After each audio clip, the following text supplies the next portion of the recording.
संजय प्रसाद यादव ईश्वर की शपथ लेता हूं कि मैं विधि द्वारा स्थापित भारत के संविधान के प्रति सच्ची श्रद्धा और निष्ठा रखूंगा। मैं भारत की अभूता एवं अखंडता अक्षुण्ण रखूंगा।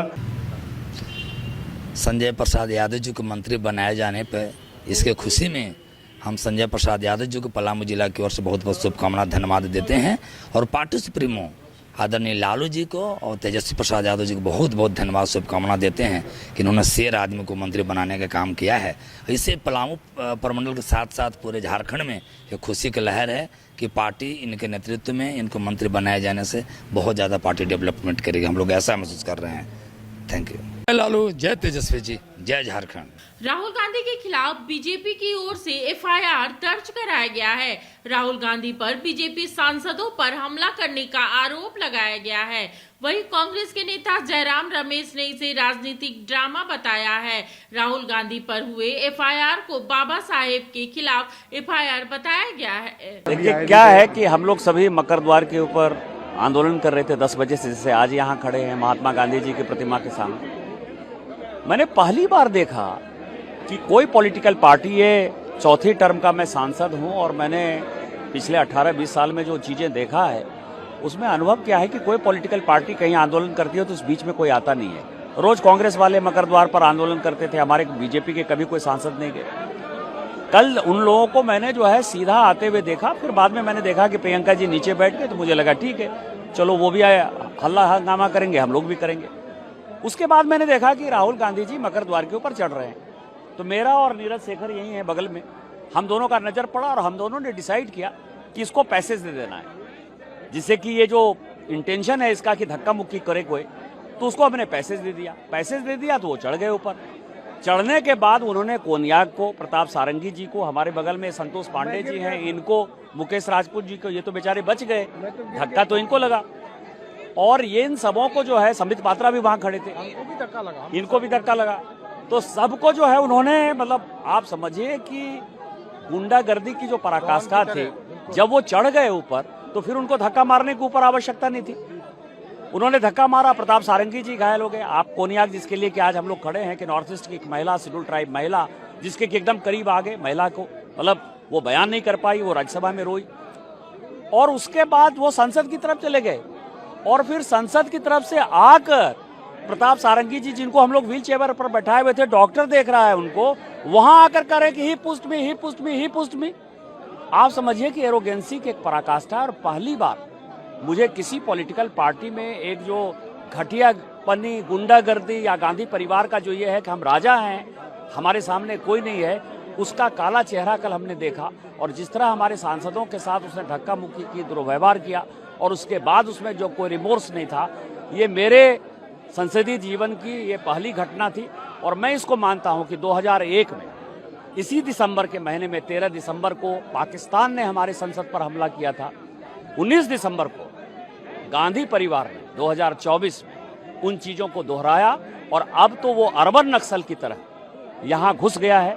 कल देवेंद्र फडणवीस जी ने जो कल बयान दिया है महाराष्ट्र के असेंबली में, वो बहुत ही डिजास्टरस है कि अर्बन नक्सलवाद के साथ, विदेशी लोगों के साथ काठमांडू में किस तरह से मीटिंग हुई। और जितने ये मुद्दे हैं, चाहे वो मुद्दे कास्ट सेंसस का उठा रहे हों, अंबेडकर जी का उठा रहे हों, ईवीएम का उठा रहे हों, पेगासस का मुद्दा उठा रहे हों, अडानी का मुद्दा उठा रहे हैं, ये सारे मुद्दे कैसे उठाकर देश को अलग भागों में कैसे विभक्त करना है, कैसे अलग कश्मीर बनाना है, कैसे अलग खालिस्तान बनाना है, कैसे अलग नॉर्थ ईस्ट बनाना है, ये जो विदेशी ताकतों के साथ सोरोस का मुद्दा मैंने उठाया था, ये राहुल गांधी और कांग्रेस पार्टी है, ये बहुत ही दुर्भाग्यपूर्ण है और देश को समझने वाली है। और मैं तो माननीय प्रधानमंत्री जी से आग्रह करूंगा कि हम लोगों की बात माने और इस पर एक बड़ी कमेटी जो है, एक जांच कमेटी बैठानी चाहिए और ये जितने देश तोड़ने वाले लोग हैं उन सबों को सलाखों के पीछे डालना चाहिए। सर, आपने कोई नोटिस वगैरह भी दिया या इस पूरी घटना को लेके, जिस तरह से पूरी घटना? मैंने प्रिविलेज मोशन दिया है, क्योंकि कोई भी सांसद यदि बोलता है पार्लियामेंट के अंदर तो वो अपनी बातें कहता है और उस बातों को तथ्यात्मक तौर पर ही आपको पूरा वीडियो डालना है। माननीय अमित शाह जी के वीडियो को उसने तोड़ मड़ोड़ कर पेश किया है, इसलिए मैंने राहुल गांधी जी के खिलाफ प्रिविलेज मोशन दिया। सर, कल की तस्वीरों में एक चीज भी दिखी थी, जो राहुल गांधी वापस आए, उनका क्या एटीट्यूड, किस तरह से वो कह रहे हैं? यही तो मैं कह रहा हूँ ना कि वो सिंपैथी एक 70-72 साल के बुजुर्ग जिनको खून बह रहा है, जिनको डॉक्टर देख रहे हैं, वहां आकर वो कहते हैं, पप्पू यादव जैसे गुंडे के साथ आए, वो ही पुस्ट में, ही पुस्ट में, ही पुस्ट में। मतलब आप समझिए कि 70-72 साल का कोई 45 केजी का आदमी राहुल गांधी को धक्का दे देगा। और राहुल गांधी जी सिंपैथी के एक शब्द, मान लीजिए धक्का दे ही दिया आपको, तो सिंपैथी के एक शब्द तो बोलते हैं। ये एरोगेंसी है, ये दिखाता है कि गांधी परिवार अपने आप को आज भी ये मानता है कि वो राजा है, राज करने के लिए आया है और वो जीवन में कुछ भी कर सकता है। एनडीए के जितना एमपीज है वो बहुत आक्रोश है, बहुत दुखी है। कल का राहुल गांधी जी का जो व्यवहार को लेकर के, राहुल गांधी जी ने एक नागालैंड के हमारे महिला सांसद को जिस तरीके से अपमान किया और फिर 2 लोकसभा के सांसदों को चोट पहुंचाया, उसको लेकर के एनडीए के एमपीज बहुत नाराज है, आक्रोश है।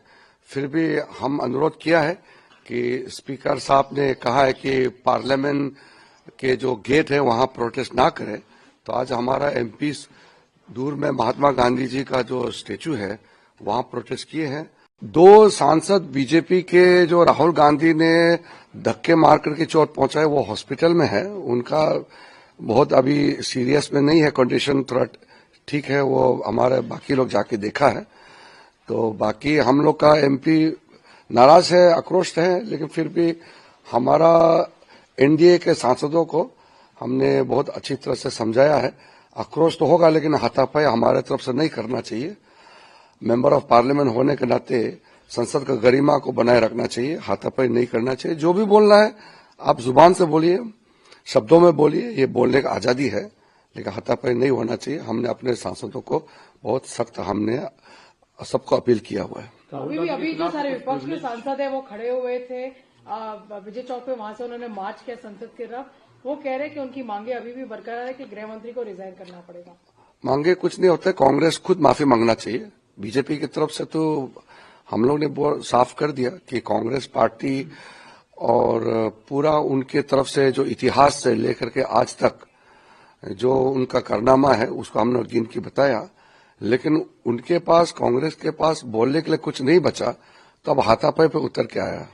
तो राहुल गांधी खुद एक नेता है और खुद इस तरह से धक्का मुक्की करना ये तो शोभा नहीं देता है। तो इसलिए हमारे सांसदों का कहना है कि राहुल गांधी के खिलाफ में पुलिस कार्रवाई भी होना चाहिए और साथ साथ में राहुल गांधी जी देश से माफी मांगना चाहिए। ये हमारे एमपीज का जो डिमांड है वो तो जायज है, लेकिन हम चाहते हैं कि पार्लियामेंट शांति से चलना चाहिए, या हाथापाई नहीं होना चाहिए। आपके एक सांसद है निशिकांत दुबे, उन्होंने एक breach of privilege motion move किया है राहुल गांधी के खिलाफ, क्या और सांसद मूव करेंगे? नहीं, वो जो ब्रीच ऑफ प्रिविलेज का मूव किया जो राज्यसभा लोकसभा दोनों में, लोकसभा में राहुल गांधी जी के खिलाफ इसलिए मूव किया कि उन्होंने अमित शाह जी का भाषण का 12 सेकंड का क्लिप्स उठा करके जो झूठ फैलाया, उसके खिलाफ प्रिविलेज नोटिस दिया है। राज्यसभा में भी मल्लिकार्जुन खड़गे जी के खिलाफ में नोटिस देने का कारण वही है कि वो 12 सेकंड का क्लिप्स चला करके वो गुमराह करने का कोशिश किया है। इसलिए वो हाथापाई करके चोट पहुंचा है, वो मेडिकल पहुंचा, सबने देखा है उसको।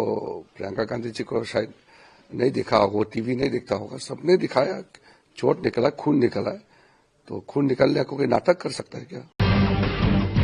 जब टूटती है आस, जब थकती है सांस, जब रूठते हैं अपने, मुंह मोड़ता है जमाना, जब अंगड़ाई लेता है संकल्प, फिर बनती है कहानी, बनते हैं अनमिट निशान। देखिए मेरे साथ संघर्ष की दास्तान।